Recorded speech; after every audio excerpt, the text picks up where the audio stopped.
Is it in the bulletin? It's not in the bulletin, but we've just been on this week. January 28th. We just said And what's it called? it's a mini conference with Bob Cara speaking on Saturday and Sunday on what is gender, an important cultural issue, he thinks. Yeah, we talked to Carla's dad yesterday. He got a urinary tract infection. Really got bad. He's by himself in the house now. And he went to the emergency room at the local hospital. And they asked him what gender he was. This is a 90-year-old man. He did not take it well. That's pretty funny.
Thank you, Brenda. Good morning. Well, happy New Year to all. And it is a new year, but you know something hasn't changed. You know what that is? God's still sovereign over everything. Yeah, our God is sovereign. And that does make every year a happy year for us that are in Christ. I'm Dale Johannesmeyer. I'm an elder here at Scots Kirk, and on behalf of Pastor Jim Mitchell in the session of Scots Kirk, I'd like to welcome all of you. I'll have to say, thankful for your prayers and condolences in the loss of my mother-in-law, Carla's mom. It's been a tough month, but a blessed month, again, because we do have the peace of mind that God is sovereign over all of this. It's is interesting. Carla's 90-year-old dad is taking care of himself, and he's a freak of nature. He's doing a real good job of that. And just kind of as a note on that, personal note, that he had a medical issue, not a serious one, here in the last couple of days, and took himself to the emergency room at the local hospital in Harrisonburg, Virginia. And so they had intake questions, and one of the questions was, "What gender are you?" Ed, my father-in-law, a great guy, Ed did not take that well. "What gender are you?" So, something not in your bulletin. I'll make a point to announce it'll be in your bulletin next week. On the 28th and 29th of this month, we will have Dr. Bob Cara here, Saturday and Sunday, to give a mini conference and some enlightenment on what is gender for a Christian. I encourage all of you to be prepared to attend those 2 days so we can actually learn what is gender from a Christian perspective. The world out there has different opinions, but again, God is sovereign, and we are created in his image.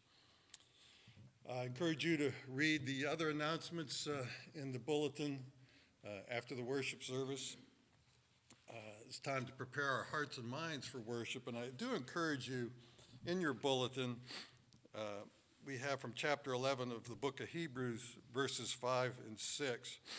Those are quite profound. I encourage you to read those now, read them, and then meditate upon them for a few moments to prepare your hearts to worship our awesome sovereign God.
Our call to worship this morning is Psalm 23.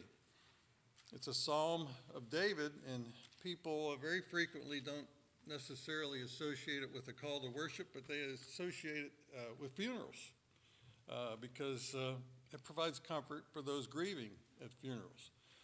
But it's really a psalm for believers in all situations in life, expressing the assurance of our God's sovereign, eternal care and goodness for us and to us. Hear the word of God. The Lord is my shepherd, I shall not want. He makes me lie down in green pastures. He leads me beside still waters. He restores my soul. He leads me in paths of righteousness for his name's sake. Even though I walk through the valley of the shadow of death, I will fear no evil, for you are with me. Your rod and your staff, they comfort me. You prepare a table before me in the presence of my enemies. You anoint my head with oil. My cup overflows. Surely goodness and mercy shall follow me all the days of my life, and I shall dwell in the house of the Lord forever. Amen. So, with this in mind, let us begin our worship service by standing and singing a hymn of praise to our Lord from the Blue Notebook, page 27, His Mercy is More.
Let us pray.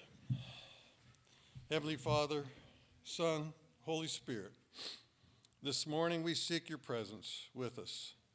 The heavens declare your glory, and your magnificent creation displays the works of your hands. Your eternal power and divine essence is clearly seen by your chosen. Those who don't see and believe are fools without excuse. For those who are made righteous through our Lord and Savior Jesus Christ, there is an eternal, awesome place reserved for us. We therefore come today to praise you for who you are and for your promise of a bountiful reward awaiting those who diligently seek you. Lord, we pray that this worship service will be acceptable to you and show our thankfulness for your abundant mercy and grace. We ask this in the name of our glorious Savior, Jesus Christ, who taught his disciples to pray, saying, Our Father, who art in heaven, hallowed be thy name. Thy kingdom come, thy will be done, on earth as it is in heaven. Give us this day our daily bread. Forgive us our debts, as we forgive our debtors. And lead us not into temptation, but deliver us from evil. For thine is the kingdom, and the power, and the glory forever. Amen. Please be seated.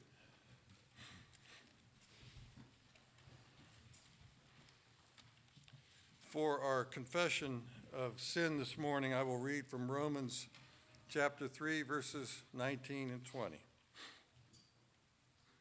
Now we know that whatever the law says, it speaks to those who are under the law, so that every mouth may be stopped and the whole world may be held accountable to God. For by works of the law, no human being will be justified in his sight, since through the law comes knowledge of sin. With these verses in mind, please take time now to have silent confession of your sin.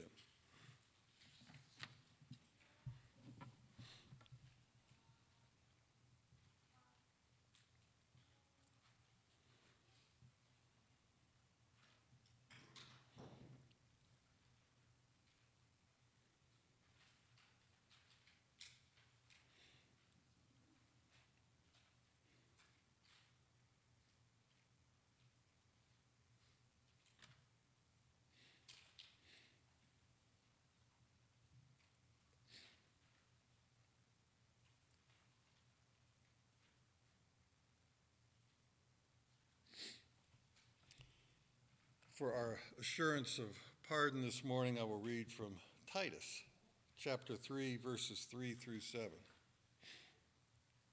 For we ourselves were once foolish, disobedient, led astray, slaves to various passions and pleasures, passing our days in malice and envy, hated by others and hating one another. But when the goodness and loving kindness of God our Savior appeared, he saved us, not because of works done by us in righteousness, but according to his own mercy, by the washing of regeneration and renewal of the Holy Spirit, whom he poured out on us richly through Jesus Christ our Savior, so that being justified by his grace, we might become heirs according to the hope of eternal life. Praise God. Please stand for our confession of faith, which is from the Heidelberg Catechism, question 1. I'll read the question and we'll respond together. What is your only comfort in life and death? That I am not my own, but belong, body and soul, both in life and in death, to my faithful Savior, Jesus Christ. He has fully paid for all my sins with his precious blood, and has set me free from all the power of the devil. He also preserves me in such a way that without the will of my heavenly Father, not a hair can fall from my head. Indeed, all things must work together for my salvation.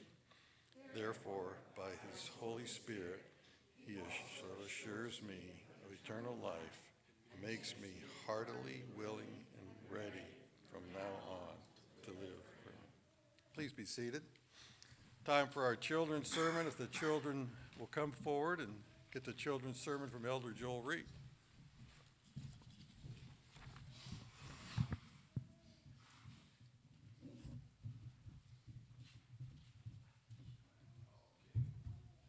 All right. Well, good morning. Okay. Is it not a good morning? Good morning. There we go. All right. So we've been talking about the first part of the Bible, right? The beginnings. You remember what happened the last time we talked about Genesis? What happened?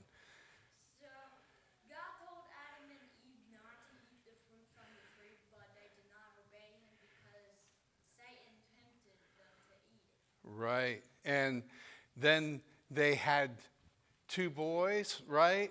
And one killed the other, right? Cain killed Abel. And Cain said, I can't, why? Because God said he was going to have to go and wander, right? And God told Cain, now, don't worry about it. I'm going to put a mark on your head and people won't kill you just because you killed Abel, right? Well, I want you to listen really closely to the passage today, because in it, it talks about Cain's sons. And Cain had a son named Lamech. And Lamech had two wives, Ada and Zillah. And the sons that he had, Jabal was the father of those who dwell in tents and have livestock. His brother's name was Jubal, and he was the father of all who play the lyre and the pipe. Zillah also bore Tubal-Cain, and he was a forger of all instruments of bronze and iron. You know what? All of those are really special things. And yet, Cain was worried that God was not going to take care of him. Now, Lamech was not a really good guy, as you'll find out later, but God still blessed the children that he had, because God told Cain, even though he had disobeyed, just like he told Adam and Eve, even though they had disobeyed, he would still take care of them. Isn't that a special God that we have, that takes care of us even though we do totally what he doesn't want us to do? Let's pray. Dear Heavenly Father, we do thank you that you love us so much, even though we are so bad and disobey you all the time. You still bless us and call us your sons and daughters. Father, thank you for this. In Jesus' name we pray. Amen.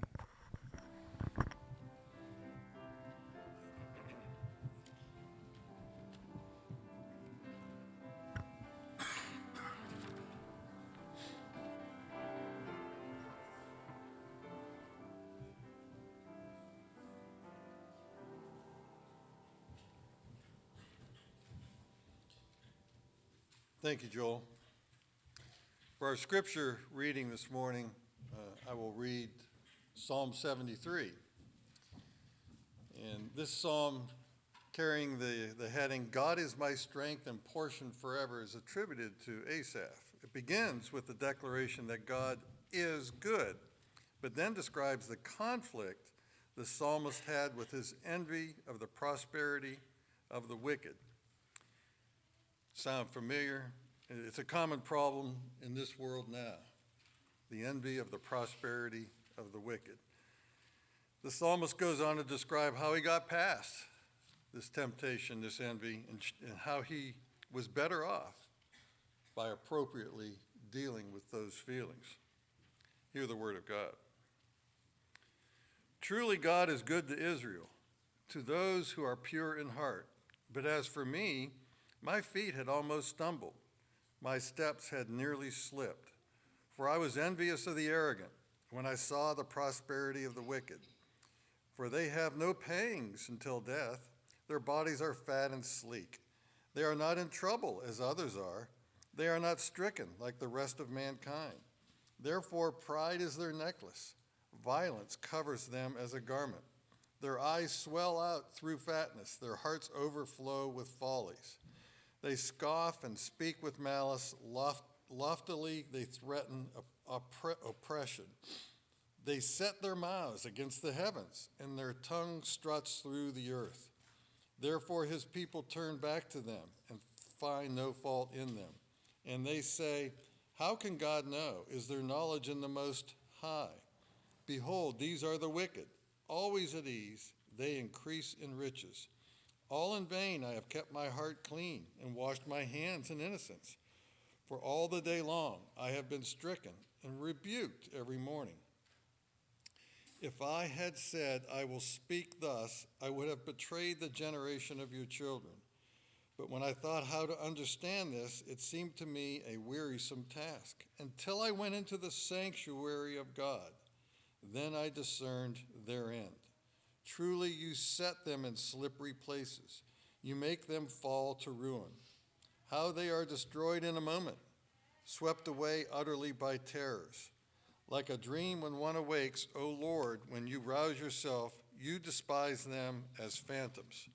When my soul was embittered, when I was pricked in heart, I was brutish and ignorant. I was like a beast toward you. Nevertheless, I am continually with you. You hold my right hand. You guide me with your counsel, and afterward you will receive me to glory. Whom have I in heaven but you? And there is nothing on earth that I desire besides you. My flesh and my heart may fail, but God is my strength, is the strength of my heart, and my portion forever. For behold, those who are far from you shall perish. You put an end to everyone who is unfaithful to you. But for me, it is good to be near God. I have made the Lord God my refuge, that I may tell of all your works. The grass withers, the flower fades, but the word of our Lord will stand forever. Amen.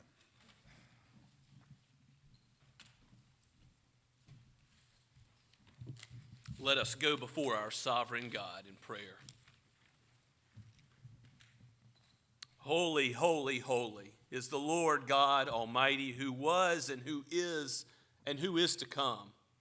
O God, you are the one who spoke this world into existence by the word of your power, and you uphold every molecule and direct it all towards your holy ends, even the future everlasting rest for the saints, those whom you have given favor in the face of our demerit that we have not deserved, through the righteousness of Christ, his life of obedience, his atoning blood.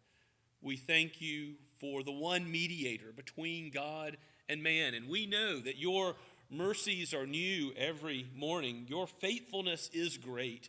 Though we falter and fail, you remain the same, with your promises being yes and amen in the Lord Jesus.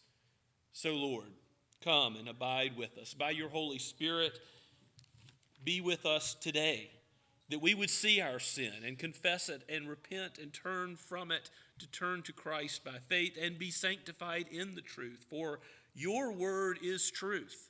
Give us a heart of wisdom to number our days aright, knowing that our time here in this world is short, and soon and very soon you will come, Lord Jesus, in judgment. And it is appointed every man to die because of the sin of our first father, Adam, and our own sin. We will face that death also unless he comes again. And so, Lord, help us to be ready for that day. Help us to have the wisdom to see the need to live for your glory, so that we might do what is pleasing to you and be blessed now and be blessed everlastingly, even as you justify, you sanctify, and you will glorify. You will give rest to those who work. Give us energy as the saints militant to work now for your glory, and give us that future rest, the peace that passes all understanding when you deliver us home. Be with those who have lost loved ones, Lord. Be with those who are sick and struggling now emotionally, financially, with various illnesses and diseases, Lord, who are taking care of loved ones who are making difficult decisions. Lord, uphold the marriages in this church and bless that relationship you have sanctified between husband and wife. Bless those who are raising children to do so in a way that blesses them with the foundation of your word in the household. Father, we give you praise that you are sovereign over all of our going and coming, now and forevermore. You are our rock and our fortress, and no one who puts their trust in you will be confounded. We thank you, Lord, that you have given various tasks to the elders and deacons of this church, but also gifts and talents to be used by every member for your glory. And we pray for the work of the ministry teams, for evangelism and outreach as it meets this week. And we also pray for the work of the session as they meet on Thursday. We ask, Lord, that you would give wisdom and prepare us as a congregation for the congregational meeting later this month, that we would do what is pleasing in your sight in it, that every decision made regarding leadership and regarding the budget, that it would all be for your kingdom purposes and not for our own ends. May we pursue the glorification of your name here on the earth. We ask that you would bless our brothers and sisters in Summerville that proclaim the truth of every denomination where Christ is honored and his word upheld. We pray, Father, for the Shem Creek Church in particular.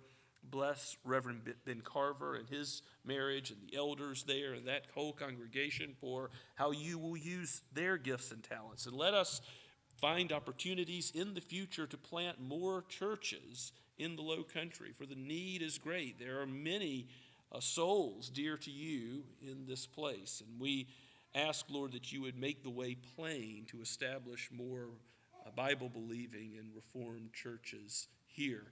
But we also thank you, God, that you are working the world over. We thank you for POC 7 and the ministry by media to Muslims all over the world. Use this to convert the soul.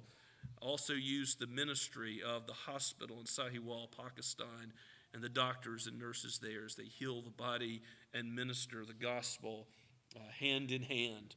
Let it be that your church in Pakistan continues to increase and the darkness would recede and the light of the Lord Jesus Christ would make headway, all for your glory.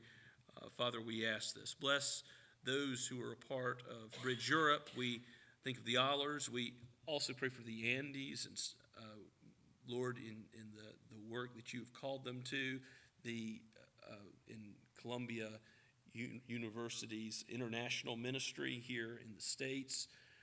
Father, we pray that you would bless the Whitties in Spain and the Goodmans as they transition now to Uganda, and for Drew's teaching there in Africa to raise up other pastors. Lord, we need to see a generation of pastors and missionaries who will be zealous for your name and your glory, who will preach as a dying man to dying men. May it be true of me today for your glory and for the sake of your name.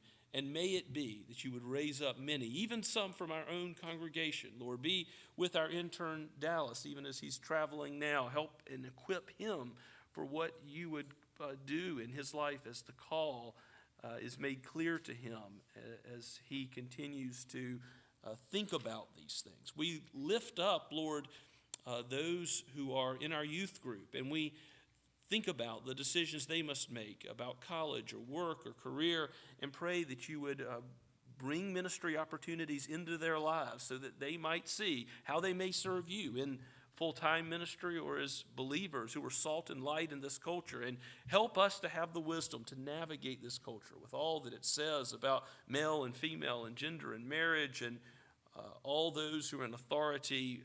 Lord, let us submit to them as far as we can, and yet prepare us for persecution if standing up for your word means departing from the law of the land. We thank you, Father, that you have given us such freedom as we can meet today, and do pray for our president, for the Congress, for the Supreme Court, for local leaders, and help us not to put our trust in any son of man from any party, but we also ask, Lord, that you would give us revival and reformation in this nation, that we would see your mercy shown to the church, even as we know that you have wrath upon sin and there is judgment. There are consequences for sin in a people. Yet give repentance. Give a revival that begins with the household of God and will spread so that all the lost that are your sheep might be brought in.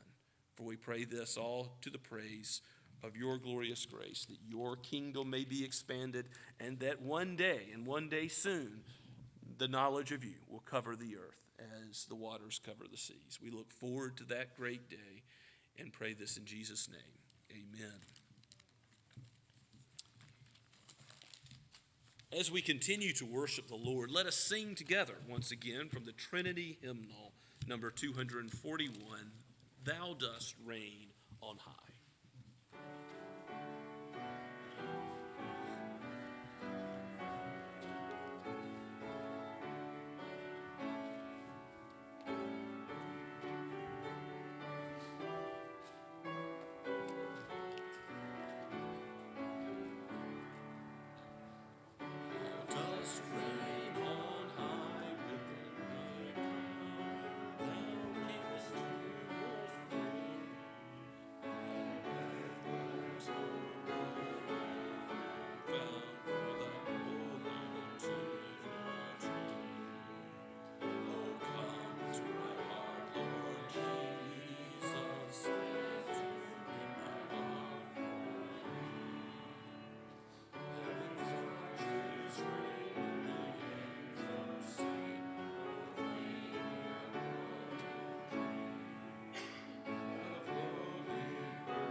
Let us pray.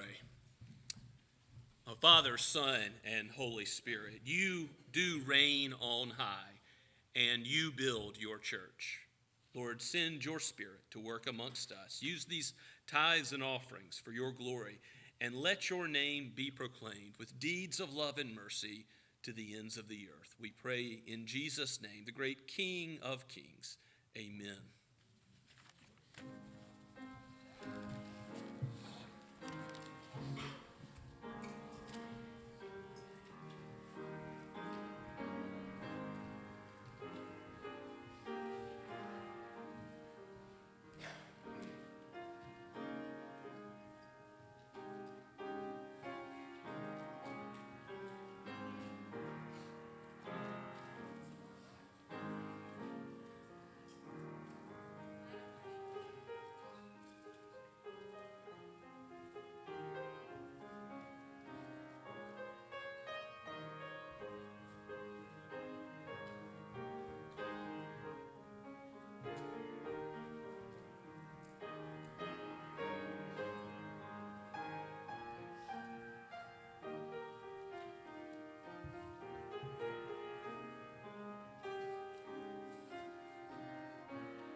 Please be seated as you take your copy of God's Word and turn with me to Genesis chapter 4, picking up where we left off at verse 17. Now, if you're reading through the Bible for the first time and you come to this section, there's others like it later on with the begats, where you have a genealogy for an extended period of time. You might think, oh, that's a little bit of names and dates, history that I can skip over. Don't do that, because this section from Genesis 4:17 through the end of chapter 5 is chock full of information. And more than that, it is chock full of application. There is much to learn for the Christian life as we look at the ungodly line of Cain. And we're going to see where that leads, where the consequences go of living like Cain as his children perfect their father's sin and become worse and worse, and ultimately their line is snuffed out. It ends. And that line being compared to the line of Seth, the line of the godly, the line through which God will bring about his redemptive purposes that he's already promised, that the seed of the woman will crush the seed of the serpent. But that we see that war between the two lines, and we'll see evil, and we'll see God's common grace and good mixed in with those who are evil, and then we'll see the good that God uses that call upon his name, and yet we'll see that they too are still sinners in need of a Savior, that promised Savior to come. Let's give our attention now to God's holy word. Again, Genesis chapter 4, verse 17. This is penned by Moses, breathed out by God himself for each of us. Cain knew his wife, and she conceived and bore Enoch. When he built a city, he called the name of the city after his son Enoch. To Enoch was born Irad, and to Irad fathered Mehujael, and Mehujael fathered Methushael, and Methushael fathered Lamech. And Lamech took 2 wives. The name of the one was Adah, and the name of the other Zillah. Adah bore Jabal, and he was the father of those who dwell in tents and have livestock. His brother's name was Jubal, and he was the father of all those who play the lyre and the pipe. Zillah also bore Tubal-Cain.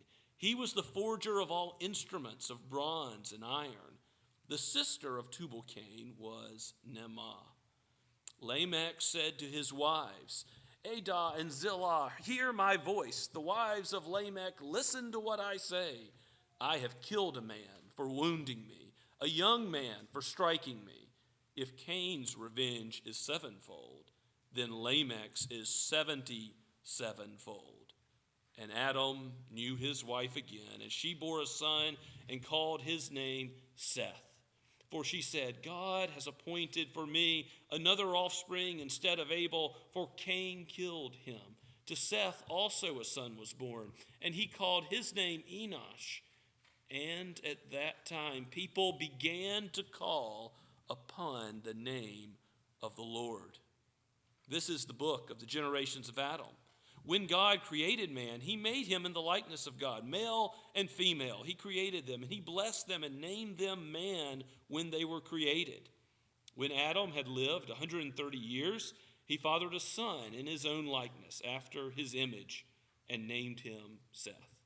The days of Adam, after he fathered Seth, were 800 years, and he had other sons and daughters.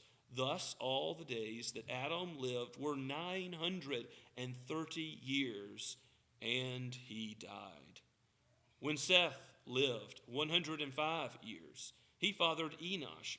Seth lived after he fathered Enosh 807 years, and had other sons and daughters. Thus all the days of Seth were 912 years, and he died. When Enosh had lived 90 years, he fathered Kenan.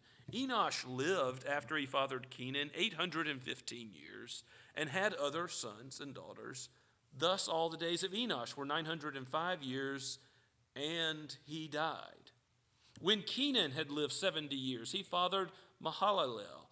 And Kirian lived after he fathered Mahalalel 840 years and had other sons and daughters. Thus all the days of Kenan were 910 years, and he died.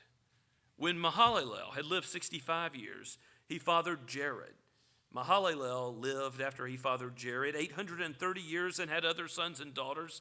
Thus all the days of Mahalalel were 895 years, and he died. When Jared had lived 162 years, he fathered Enoch. Jared lived after he fathered Enoch 800 years and had other sons and daughters. Thus all the days of Jared were 962 years, and he died. When Enoch had lived 65 years, he fathered Methuselah.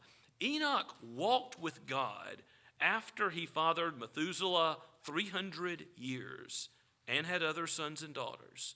Thus all the days of Enoch were 365 years. Enoch walked with God, and he was not, for God took him.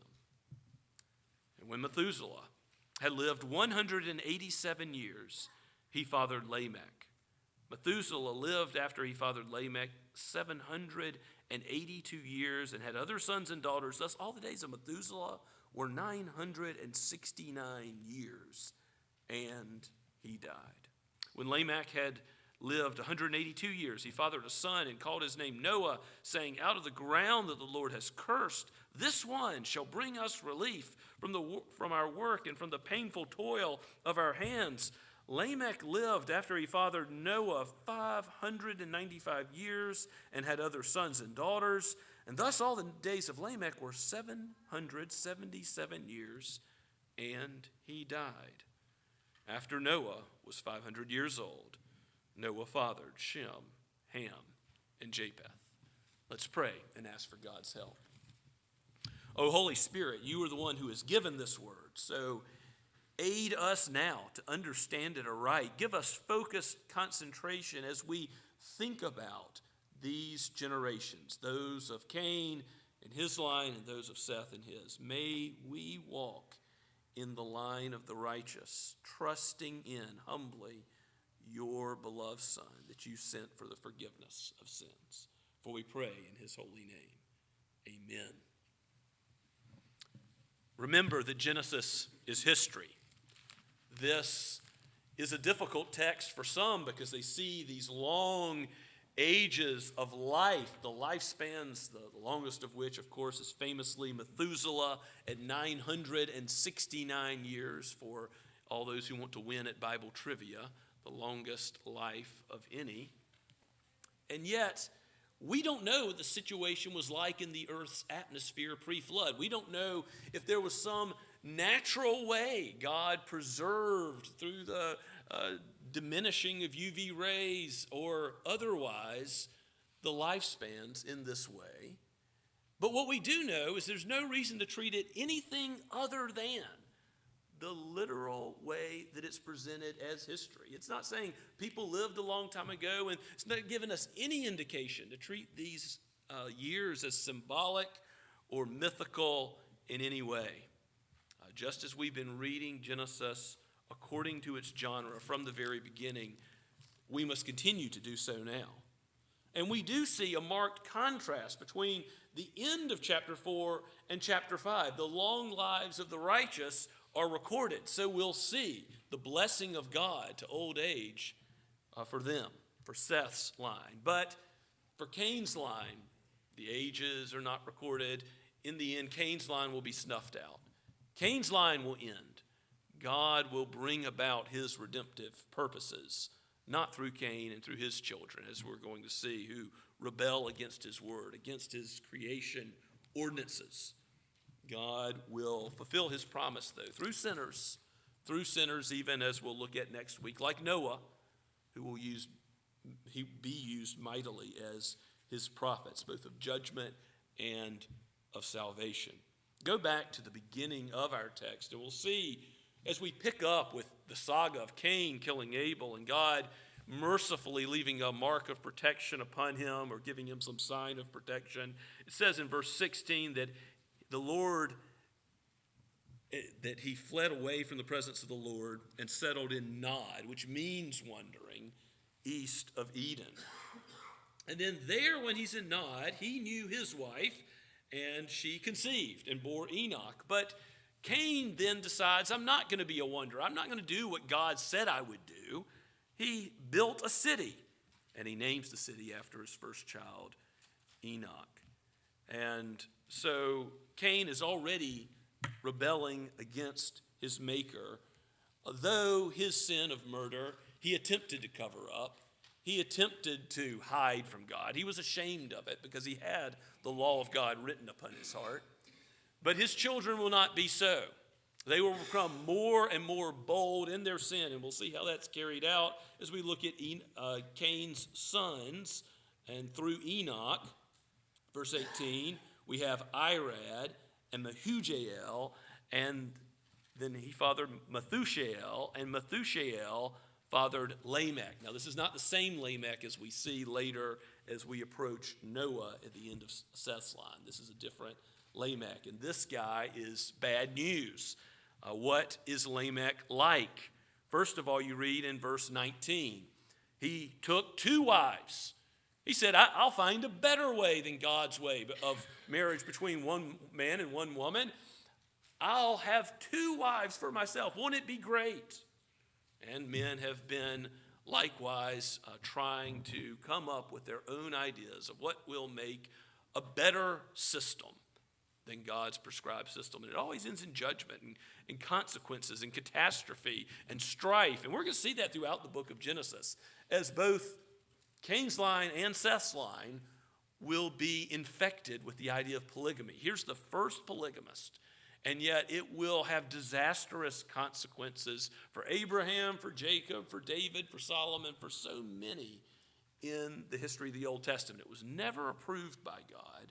It was against his creation ordinance, and yet Lamech rebels like Cain rebelled against God. He rebels even more. And it gives us the 2 names of his wives and the children they bore. Now, we're going to see some more about Lamech in just a moment, but let's focus on their children. In verses 20 through 22, the children that were born by Adah and Zillah do some good things. They progress civilization and the culture of it in some significant ways. So you see, even with lost men, you have God blessing through his common grace, not his saving grace, the whole of the earth. And of course, don't fall into the patterns of thinking that prehistoric man was somehow different. There is no prehistoric man. The Bible gives us the history of man all the way down to the first man. And we're going to see there's working with metal, there's music, and there's the provision of increasing livestock raising even in these early days. The first of the children that are born to, in the first case, Adah, is Jabal. And he was the father, it says, of those who dwell in tents and have livestock. He knew all about farming, and he taught others to farm.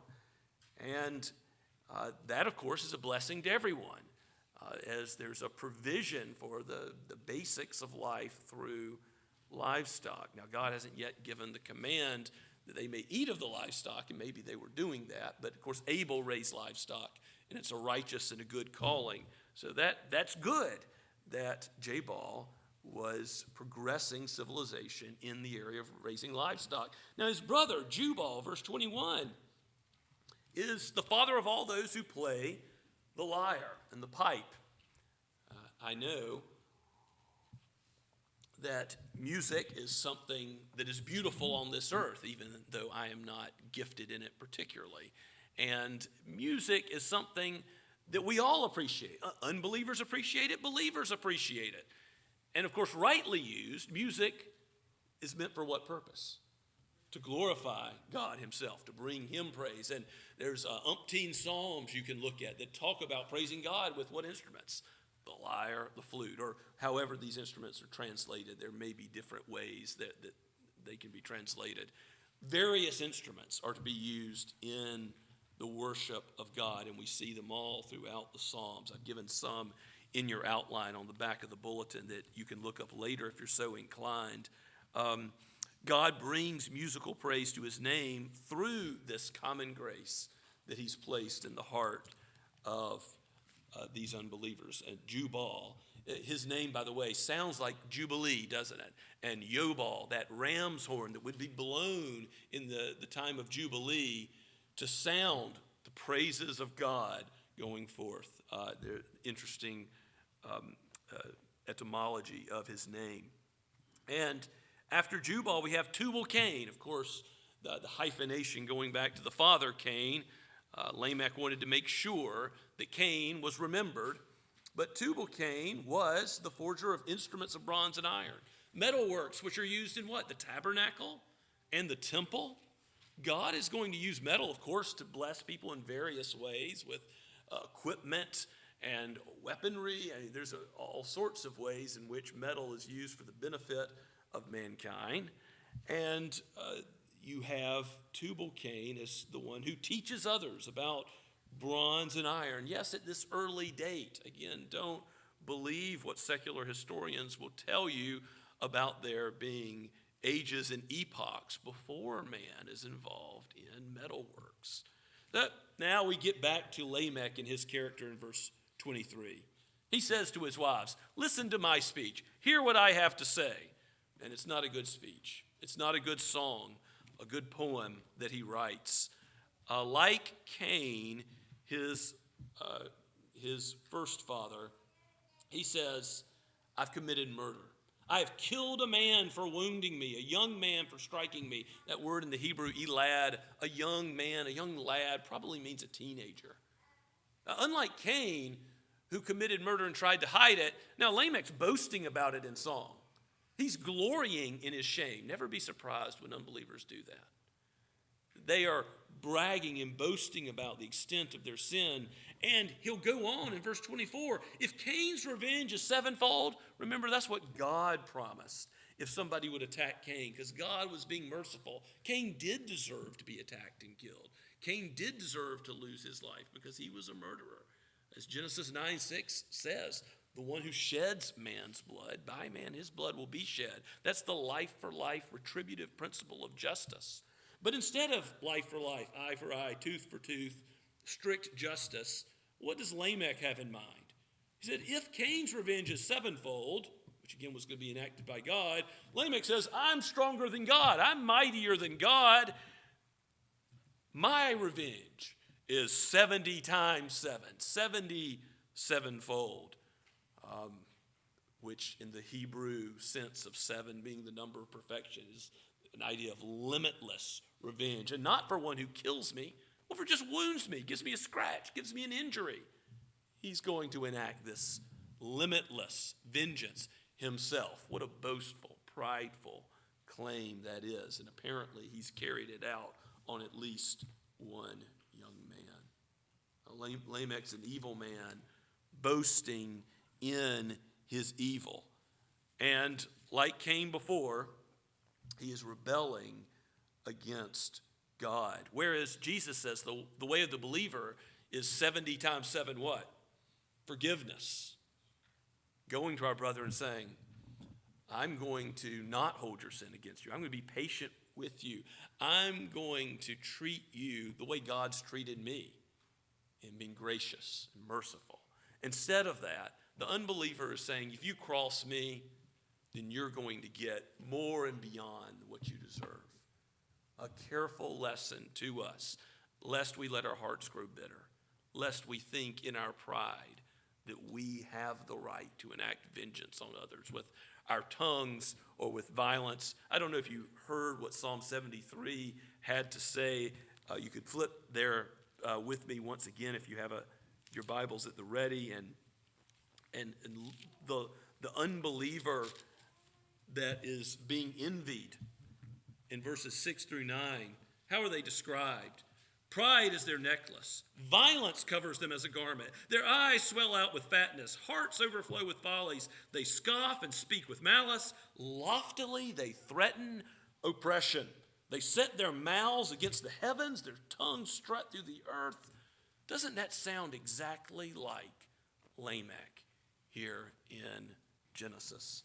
Lamech is in his pride, saying, does the Most High see? Does God understand? But God sees, God understands, and God will judge sin. That becomes apparent in the line of Cain as we don't hear from it again after Genesis chapter 4. And now the good news starts to emerge in verse 25. Adam knew his wife again, and she bore a son and called his name Seth. And the name Seth is associated with weakness. You might think, weakness? What's going to come out of weakness? Lamech saying he's big and strong and powerful, more powerful than Jehovah. But no, Seth, the one who is weak, named for his humility, he's going to be the one that leads people. He calls his son Enosh. And at that time, at the verse 26, at the end, it says, at that time people began to call on the name of the Lord. In weakness and humility, what did they do? That verse is so important. They humbled themselves to say, I don't have the power. I don't have the strength. I need the one who spoke worlds into existence. And therefore, his strong, mighty right arm to save me from my sin. Of course, calling upon the name of the Lord, we could do a study on this all in itself. Calling upon the name of the Lord ultimately means calling upon the seed of the woman who crushes the head of the serpent. Calling on Christ. All who call upon his name shall be saved, Romans 10:13 says. Calling upon the name of the Lord is frequently used in the Psalms because to call upon him is to worship him, the Creator, and not to look to anything that is created as ultimate. Remember, Cain built a city. Cain had his sights set only on here below. But we have a better city. We have a better inheritance. We, like Abraham, have something where the foundations are built not with human hands.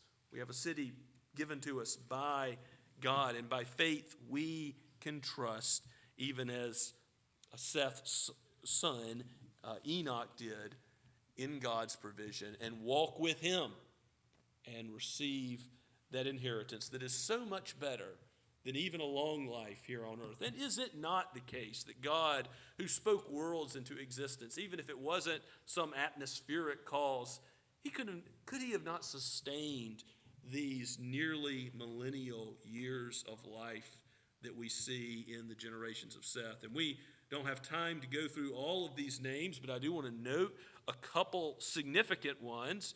You probably noticed the refrain, and he died, and he died, and he died. The reign of death is there.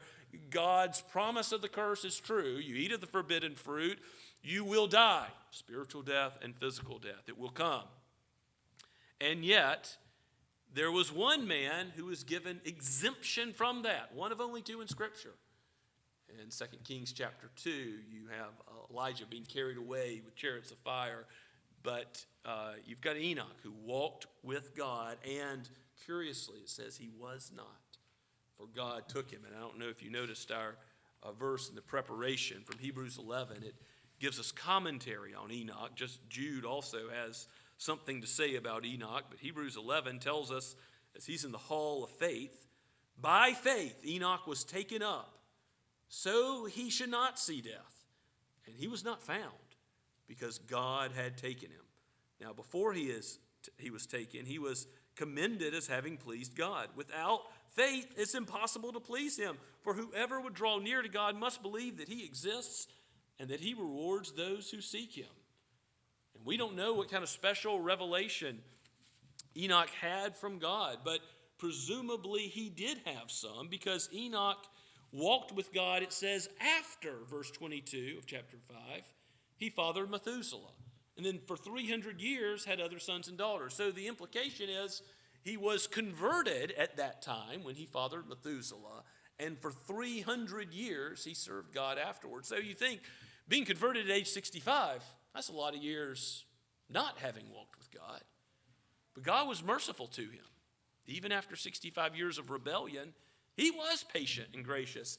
And then he started Enoch down a path of walking with him, trusting in his word, leaning not on his own understanding, calling upon his name rather than pridefully trusting in himself. He sets Enoch down a path of not just a sprint, but a marathon. Think about this. 300 years of trusting in God by faith. when the world is already pretty bad. We're going to see in chapter 6, part of God's destruction in the Noahic flood is because sin had proliferated so. And we've already seen that in Lamech's line. The world is sinful and fallen.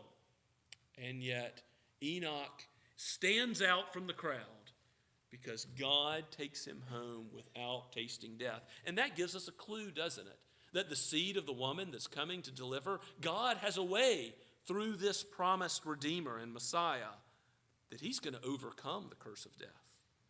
That death ultimately won't end all. That those who trust in Christ and call upon his name, though they die, they will live. And in Enoch's case, just as with one other in Scripture, we have that he was taken home without tasting death. Now, we'll all look forward to death and judgment. Unless Christ comes again, we're all going to see that death in the future. So it's wise to number your days and realize that they're short here on earth and trust in God now. You don't know when you may be taken out in a moment. You don't know when that day is coming in God's sovereignty. Trust in the Lord now. Make a commitment to live not as those prideful rebels in the line of Cain, and to trust in God's word each day, to serve him humbly in weakness. He will be your strength. Now also look at Methuselah. And the thing I want you to notice about Methuselah is not what people normally notice, the Bible trivia aspect of his 969 years. That's impressive. That's almost a millennia. But it's the meaning of his name. In Hebrew, his name means when he is gone, it will come. When he is gone, it will come. What is the it? Well, the it is going to be judgment. Because you're going to see, if you add up the years that have gone on up through this point, it is in the late 1500th year that Methuselah dies, and in the same year, the flood of Noah comes. We're going to see that in his long life, it's actually a testament to God's long suffering and patience with sinful mankind. Because God is waiting all of this time. The iniquity of the Amorites is not filled up. He shows his patience through the goodness of creation, through rain and sunshine and all the blessings of this world upon the just and the unjust. He was patient for nearly a millennium while Methuselah lived. As Methuselah in his very name evidenced a prophetic judgment against sin, but also a salvation for those who will call upon the name of the Lord. Now, we're going to see next Lord's Day, where I return to the pulpit in chapter 6, how Noah is going to proclaim that message. Judgment for those who won't get on the ark, who won't believe God, but salvation for those who will believe his prophesied purposes and run in the life of the same direction as Enoch did. Noah is an example of that, even though he is a sinner, even though he is used by God mightily. We're going to see he's not the promised relief. You noticed in the last few verses of chapter 5, Lamech, when he fathered a son and called his name Noah, he said, maybe this is the one who will give us relief from the cursed ground, from the work, the painful toil, all the results of the fall. But Noah, in a way, is a type of Christ. Noah, in a way, points forward to that coming relief. But he is not himself that relief. John the Baptist asked Christ, are you the one, or should we expect another? Christ is the one. There's no other one to expect but him. It was not Noah, it was not even Enoch, but even after Noah's days were ended, we're going to see that the world is still not paradise. It will not be paradise again until God leads his saints to an everlasting rest. And there's only one way to enter that everlasting rest, to know the one whose yoke is easy, whose burden is light, a place where ultimately your soul will be at peace. And that's the picture that Revelation gives, and the prophet Isaiah of the lion laying down with the Lamb. God will bring about this peace only through Jesus, the God-man, the Redeemer. So this line is picked up by Luke in his genealogy, so that we know that from Seth's line, Christ the Redeemer comes. Trust in him. Run to him. Know that he delights to forgive sinners. He is patient. He is merciful. He is gracious to us.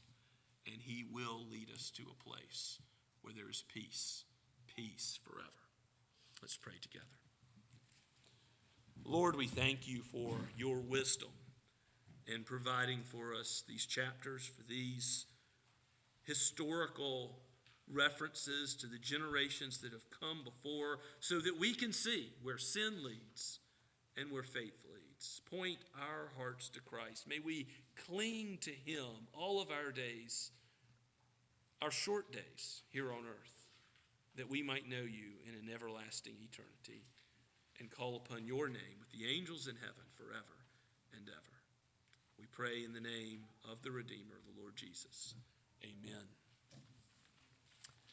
Now let us respond to God's word and also prepare for the Lord's Supper as we sing the first three stanzas before the Lord's Supper of Trinity Hymnal number 646. Let's stand as we sing.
Please be seated.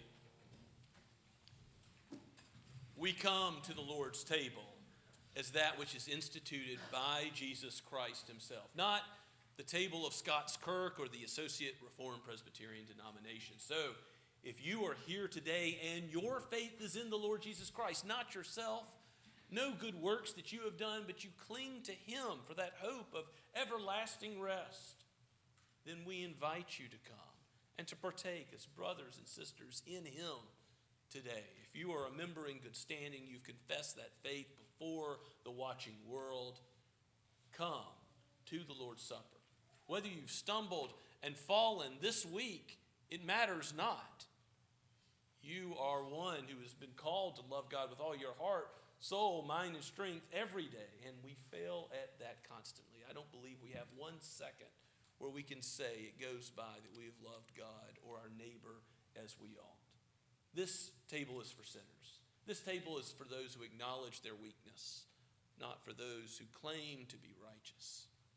If that is you, come and receive the benefit of seeing physically the gospel that Jesus died for sinners. And as the gospel is passed around, if you are not yet in Christ, do not partake, but consider what is being said by these physical elements and the words that accompany them. If you're a child, parents, teach your children the meaning of these things, that they might look forward to the day when they too will take communion as those who profess that faith for themselves, even as they benefit as members of the covenant community at a young age. I turn now to the words of institution as Paul gives them in 1 Corinthians chapter 11. Paul writes, speaking of Jesus, "For I received from the Lord what I also delivered to you, that the Lord Jesus on the night when he was betrayed took bread, and when he had given thanks, he broke it and said, 'This is my body, which is for you. Do this in remembrance of me.' In the same way also he took the cup after supper, saying, 'This cup is the new covenant in my blood. Do this as often as you drink it in remembrance of me. For as often as you eat this bread and drink the cup, you proclaim the Lord's death until he comes.'" Let's pray together. O Lord in heaven, you have ascended to on high, and you reign at the Father's right hand, and you will come again. And you have told us, until that time, we ought to be remembering your work and seeing its application to our souls. Let us feast upon you now, even as food gives the body strength. Give our souls strength to know the forgiveness that is in you and to be sanctified in the truth, to walk as becomes your children, more and more dying to sin, living for righteousness. Make these common elements be used in us for that holy purpose. For we ask it in Jesus' name. Amen.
Do you sin? Do you need a Savior? Eat with thanksgiving, that nothing can separate you from the love in Jesus.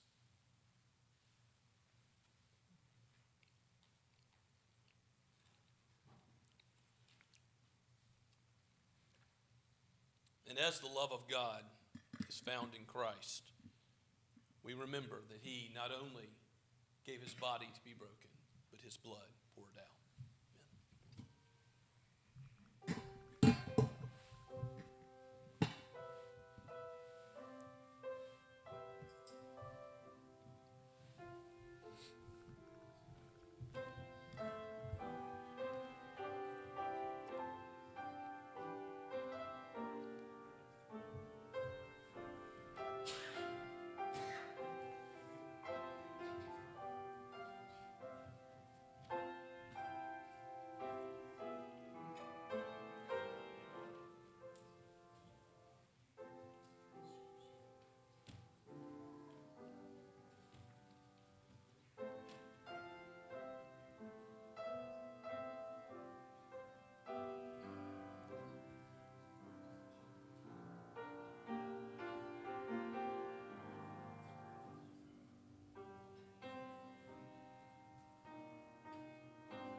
Brothers and sisters, what did we deserve? Death, wrath for our sin. But what has Christ taken for us? Every drop of God's judgment. He drank it to the dregs so that we might receive the cup of blessing. Give thanks to him and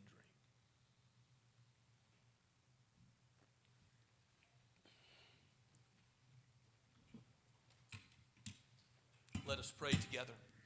O Lord, we thank you for your provision of the sacrament for this holy meal, that we might have our senses inclined to the spiritual truth that has been preached in your word throughout, that you are a Savior for sinners, for those who will walk humbly with you. May all of our days be guided by your Spirit. You who have begun a good work in us, bring it to completion on the day of Christ Jesus. We pray all this, asking for strength and might to walk with you as we leave this place and in the new year. We ask it in Christ's name. Amen. Let us stand as we sing the final two verses.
Now receive God's blessing, the grace of the Lord Jesus Christ, and the love of God the Father, and the fellowship of the Holy Spirit be with you now and forever.